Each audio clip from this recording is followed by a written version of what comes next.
Why do we need a trade union? Think about it. If a business owner invests money in a business, what are they really aiming for? They want to produce products from that investment and sell them based on demand, right? The ultimate goal is to maximize profits.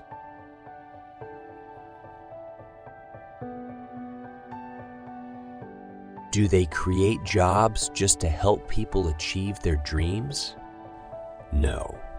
Do they feel compassion for the struggles we face? No. Do they give opportunities to those who lack them out of kindness? No. They only do these things if it boosts their profits, directly or indirectly. Because if they start spending money on things like better wages or benefits, it eats into their profits. And when profits go down, they might raise prices to compensate. But what happens then? The demand for their higher-priced product drops. Meanwhile, customers flock to a cheaper competitor, and their market competitiveness plummets. Eventually, their competitors overtake them, and they lose their market share. If they're not competitive, they can't sustain their business, leading to a loss of their invested capital. And that's just not what any business owner wants. Nobody goes into business to lose money. Would you associate with people who have such goals? Of course not. So the main objective for a business owner is to maximize profits. If they ignore opportunities to do that, they won't succeed.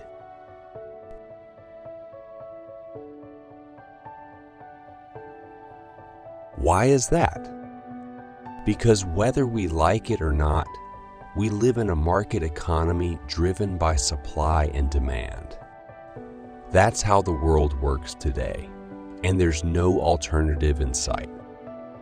So, we have no choice but to adapt to this system and thrive within it.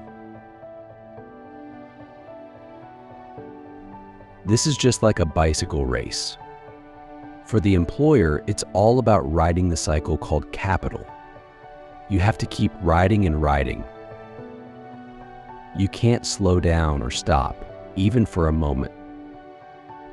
If you do, other competitors will take that chance to overtake you. They'll go ahead and grab your market share. If that happens, you're out of the competition. That means losses. You lose your cycle. The capital you invested is gone. So if you want to survive and win in this market competition driven by demand and supply, you have to keep riding that cycle as fast as you can. Otherwise, you won't be a good businessman. Losses will follow. Capital will be lost. That's why no one invests to lose capital. This is the real difference between charity and business.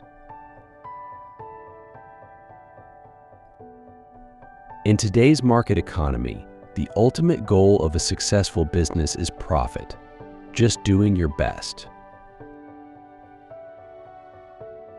Let's look at this process. Who is this? The employer. What is this? Capital. And this? A workplace. What is this? Human labor. Let's think for a moment. This businessman invests 1,000 rupees. A factory is built and a product is made using human labor. Based on market demand and supply, he sells that product for 5,000 rupees. So the 1,000 rupees invested has now become 5,000 rupees. The total production cost is 1,000 rupees. The net profit is 4,000 rupees. Now, an additional value of 4,000 rupees has been generated. Who turned the 1,000 rupees invested by this employer into 5,000 rupees? Can this 1,000 rupees automatically become 5,000 rupees? No, it can't. Logically, it can't. Can the factory alone make this 1,000 into 5,000 rupees? That's also impossible. It's the labor that turned the 1,000 rupees into 5,000 rupees, or the workability of the labor. Depending on the working ability of this labor, the 1,000 rupees can turn into 5,000 rupees, sometimes into a lower value like 2,000 rupees. Or if the labor is very efficient, the 1,000 rupees can expand upward even to 10,000 rupees. In other words, capital can't grow without labor. So in this example we're looking at, labor's managed to tack on an extra 4,000 rupees to this initial capital of 1,000. That's what we mean by the extra value labor brings to the table compared to capital. Or you could call it the true economic worth of labor in this scenario. After all, without labor, this economic value wouldn't even exist.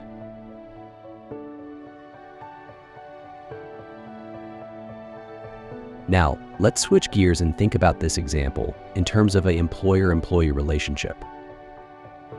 Do you think the worker will ever see that full 4,000 rupees, the true value of their labor? And if not all of it, at least half? Why is it that they can't seem to get what they rightly deserve from the profits of their own hard work? Doesn't it seem unfair? I mean, they work tirelessly, honestly, dedicatedly, and obediently, right? But does any of that actually determine the value of their labor? Nope. That's the harsh reality we're dealing with in today's market-driven economy, where demand and supply call the shots. The worker isn't paid based on the actual value of their labor. Instead, it's all about what the market dictates as the minimum price for labor, based on how much is available and how much is available, and how much is needed. In a nutshell, in a market economy, wages are set by supply and demand, not by what the labor is actually worth.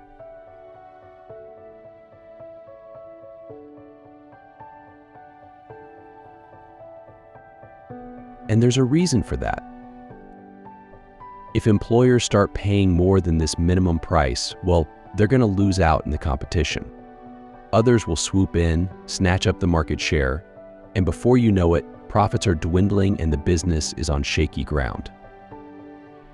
Now, would any sensible investor want to put their money into a venture with such a bleak outlook? To stay afloat and turn a profit, businesses have to play by the market's rules. So even if the employer is a stand-up, righteous person, when it comes to running a business in a market-driven economy, they've got to stick to paying that minimum price for labor based on supply and demand in the job market. That's just the way it is. Take the accounting field, for instance. Say there are 1,000 accounting jobs up for grabs in a country, but there are only 700 qualified folks available to fill those spots. Well, you better believe employers are scrambling to snag those 700 before someone else does. And what happens when there's that much competition for workers? Well, one employer might end up paying more than they usually would just to get someone on board before their competitors snatch him up. And that's what drives up the salaries in fields like accounting, not because of how good, educated, honest, or obedient the workers are, but simply because of supply and demand. Imagine this scenario: there are around 3,000 folks vying for just 1,000 accounting gigs out there. What do you reckon happens next? Folks are hustling, trying to snag one of those limited job slots. And what ends up occurring? Well, the employer starts cutting back on the paycheck as much as possible. With so many folks competing for the same job, some might feel compelled to settle for less. Now, take a good look at this. In both cases, you've got people with the same qualifications, hardworking, efficient, educated, honest, and showing loyalty to their employer. Yet the paycheck remains meager. What's the takeaway here?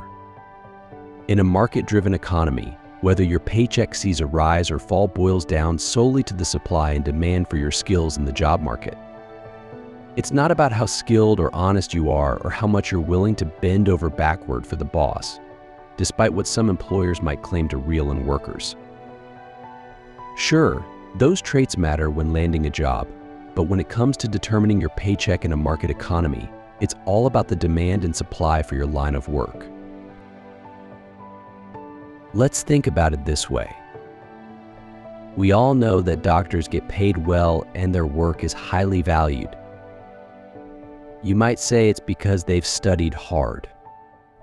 But imagine if 1 out of every 10 people in the country studied hard and became doctors. That means doctors would be the best in the country. But then, would their labor still be worth the high wages they get today? No. They'd be paid less too. If there's a large supply in the market that exceeds the demand, that's just how the market works. No matter how good an employer is, if they pay more than the market rate based on supply and demand, thinking about the employee's honesty, efficiency, and qualifications, the unit cost of their product or service will go up and they won't be competitive in the market. Because other competitors will try to win the market by selling those services or products at even lower prices. That's the reality of a free market economy. This is why employees can't expect fairness from their employers. So, what should a worker do to get fair value for their labor? Here's the basis of the choice. Let's look back a bit. In the first round, after making an extra economic value of 4,000 rupees by building a product, the businessman who invested capital wants to expand and increase profits even more in the second and later rounds. Otherwise, they can't stay in the market. If you want to stay in the market, you have to increase production as much as possible and get a large market share. If not, other competitors will take over. In this competitive environment, to maintain market competitiveness for their product or service, capital is naturally motivated to keep labor costs as low as possible.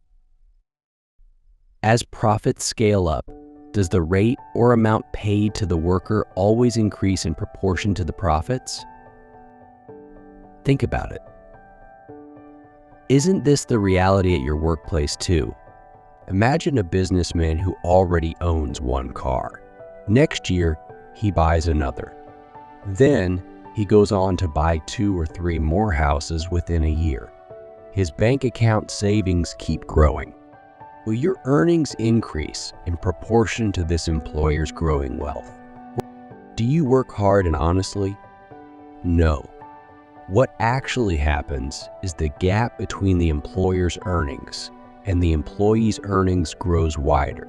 Despite the profits generated by the business, capital manages to increase the amount of product or service it gets from labor at the same price. This is called productivity. Now, while productivity is great, the extra value created by making labor more efficient doesn't always go back to the workers. That's the real issue here. Labor isn't getting a fair return for its contribution to production. Capital just won't provide it. If it did, profits would drop. Who does business to reduce profits? So there's really only one way for labor to get its fair share, or the true value of its contribution. Neither the government nor the employer can be relied upon to genuinely help the worker in this regard. There's only one solution.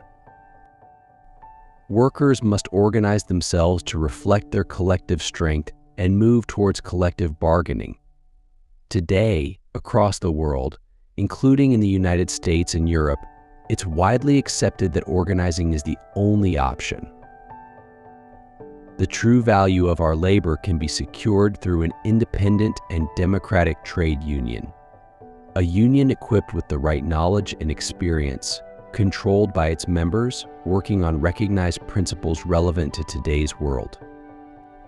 By uniting workers' collective strength and engaging in collective bargaining, we can ensure fair compensation for our labor and manage the employer-employee relationship effectively. A worker can never get the full value of their labor alone. If one person makes demands from the capital on their own, they'll just be dismissed as a troublemaker, and someone else will do the job. That's why workers must be united. When we come together, capital has to negotiate with us directly. This is how a worker goes from being just another cog in the machine to an employee with self-respect and real value. Wouldn't you like to be an employee with self-respect and value? There's no other logical and sustainable way in the world than for workers to organize together to fight for their fair share of the labor. Labor is the most crucial factor in generating wealth.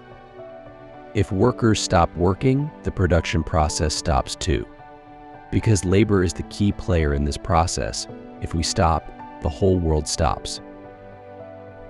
Capital doesn't like this. So, they'll do anything to prevent it. However, when labor is dispersed and isolated, it loses the power that makes it crucial to production. It becomes a flexible commodity, bought cheaply and easily exploited or abused. Because workers are kept separate instead of united, they can't claim their true value. That's why employers are so reluctant to recognize the right to unionize. They use various tactics to divert attention from unions. They promote ideas like, if you work hard, you can succeed on your own, or we're one big family, one team. Wearing the same uniforms, they set up committees to solve problems, play sports with the manager, and have meals together. These tactics subtly shift the focus of employees, taking away their opportunity to organize and become the decisive force they truly are.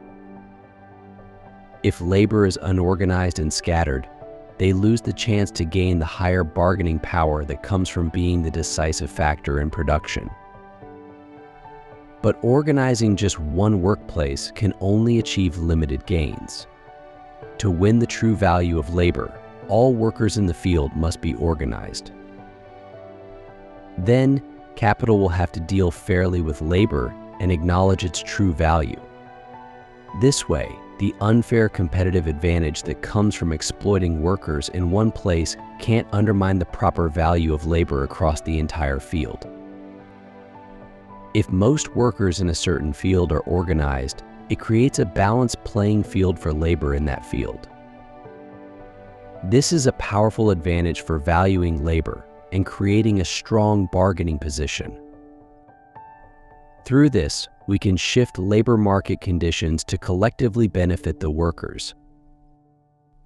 This is the real solution that can truly and rationally secure the value of our labor rights and dignity.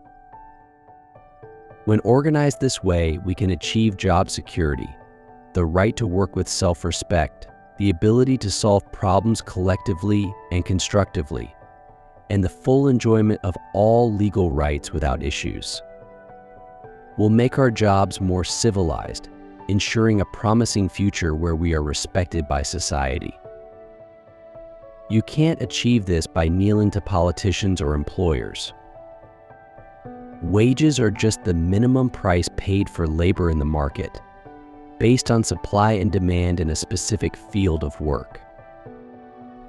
That's why the right to form a union for fairness and justice, the right to bargain collectively, and the right to enter into collective agreements are considered basic human rights that must not be violated today.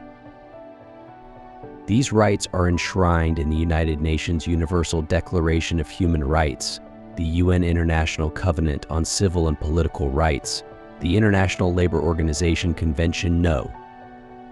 87 on the right of workers to assemble and organize, and ILO Convention No. 98 on the right to organize and collective bargaining. These are strongly endorsed and certified. But that's not all. We've signed and accepted these conventions, assuring that Sri Lankan employees can enjoy these rights, and we've even offered various tax concessions related to international trade to our businesses.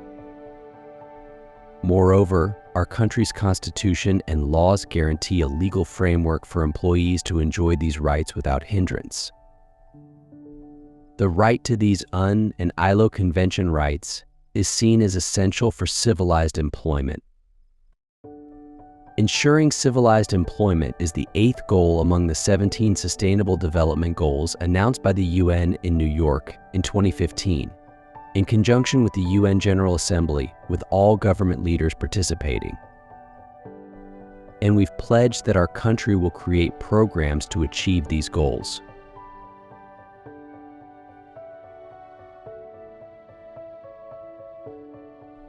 Today, there's a global consensus that basic rights are essential for ensuring justice for workers and valuing their labor. This is the new trend worldwide. Yet some employers try to deceive by saying they take good care of employees with incentives, fun trips, good food, and drinks, but only offer these perks to a few workers without providing the basic rights accepted globally. It's a simple truth that the interests of capital and labor are mutually exclusive. To stay competitive, businesses aim to buy labor at the lowest possible price. Meanwhile, workers aim to sell their labor for the highest possible price to meet life's demands. This is the economic basis of bargaining between employers and employees. These needs don't align, they contradict each other. If capital's demands are maximized, labor's share decreases. If labor's share is maximized, capital's share decreases. Isn't that true? So how can someone with opposing interests rationally believe that the other party's interests are being met? Who can say that's not the case? Therefore, we should adopt the methods of development and a civilized society that respect globally recognized rights, including organization and collective bargaining mandated by the United Nations and confirmed by the International Labor Organization. We must not be a backward society that denies these rights. Should we move forward or backward? The choice is yours. How do we move forward with organizing? Through organizing, we can assess our workplace needs and create a solid foundation for meaningful dialogue with employers about workplace challenges. Can't clap with one hand, right? For this to work, both employees and employers need to be honest with each other. When that happens, it becomes easier for employees to boost business productivity. Instead of fighting over a small piece of the pie, we can use this organizational agreement to make the pie bigger. This is the essence of a collective bargaining agreement. It creates a bigger pie and ensures employees get a fair share for their contributions. Many forward-thinking organizations have used this approach to earn huge profits, grow their businesses, establish stability, and dominate the market. Most of the world's leading companies operate this way and have conquered the international market. This is how we can balance the conflicting needs of capital and labor fairly. That's why the developed world, including the United Nations and the International Labor Organization, have made the right to organize a fundamental right.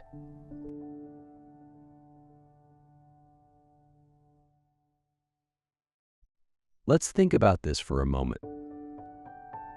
When you walk down the street, do you feel scared or nervous if you see a police officer? No, of course not. That's because you haven't taken something that belongs to someone else or done anything illegal. If you're doing the right thing, you don't need to fear the police or the law. However, some employers get very scared and nervous when they hear about a trade union forming in their workplace. It's like a person who has done something wrong being seen by a police officer on the highway. Are trade union rights illegal or banned internationally? No. So why are some employers afraid? It's because they fear they have something to hide, or they worry that if employees organize, they'll have to give back something they've withheld for a long time. Or maybe they're scared that asking employees to create a bigger pie and sharing it fairly will cut into their unlimited profits. Only someone who feels threatened by fair distribution would be afraid or panicked. Anyone who fears the formation of a trade union without any reason is probably either foolish, lacking business knowledge, or an old-fashioned employer who doesn't understand the modern direction of the world. Organizing, unionizing, collective bargaining, and entering into collective agreements are the foundations of a fair, reliable, and effective industrial relationship. This benefits both employees and employers, helping them overcome any business challenges legally accepted in our country and worldwide. Do you want to increase the profits generated in your workplace? Take your rightful share for your labor, improve your workplace, and step towards a stable future. The choice is yours.